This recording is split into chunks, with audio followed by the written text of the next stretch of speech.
Assalomu alaykum. Siz bilan Ali. Bugun yana texnika olamiga bir sayohat qilamiz. Ushbu sayohat davomida Lidneo kompaniyasiga tegishli uzaytirgich, ya'ni xalq tilida ommabop bo'lgan udlenitsel haqida bitta ko'rib chiqamiz. Xo'p, boshladik. Mana Lidneo kompaniyaning oti. Men buni boshqacha udlenitsellarni ham ishlatib ko'rganman. Juda zo'r. Chotki tovarlar. Mana xarakteristikasi. Rasmdagidek. Bularning tovari sifatli. Taxminan bir 10-15 tacha tovarni ishlatib ko'rganmiz. Ya'ni bitta ikkita modeldan 10-15 ta dona.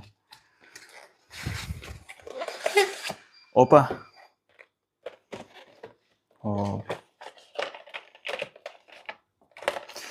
Ishxonaga mana shu olib qo'yishga juda ajoyib tovar mana. Ikkita USB-C, USB va 3 ta bunaqa porti bor. Bu juda ham asq o'tadi. O'chirib yoqsa bo'ladi. Buni tok ulagandan keyin o'chirib qo'ysa bo'ladi. Tok kelishini to'xtatib qo'yadi. Xo'p, bu joyiga har xil typelarni tiqsa bo'ladi. Britanskiy, amerikanskiy, Avstraliyaniki ham tushadi, SNGniki ham tushadi, hammasi tushadi. Ikkitalik iPhone, MacBook zaryadniklari. Juda zo'r narsa bu. Mana. Biz necha yillardan beri ishlatib kelamiz buni tovarlarini.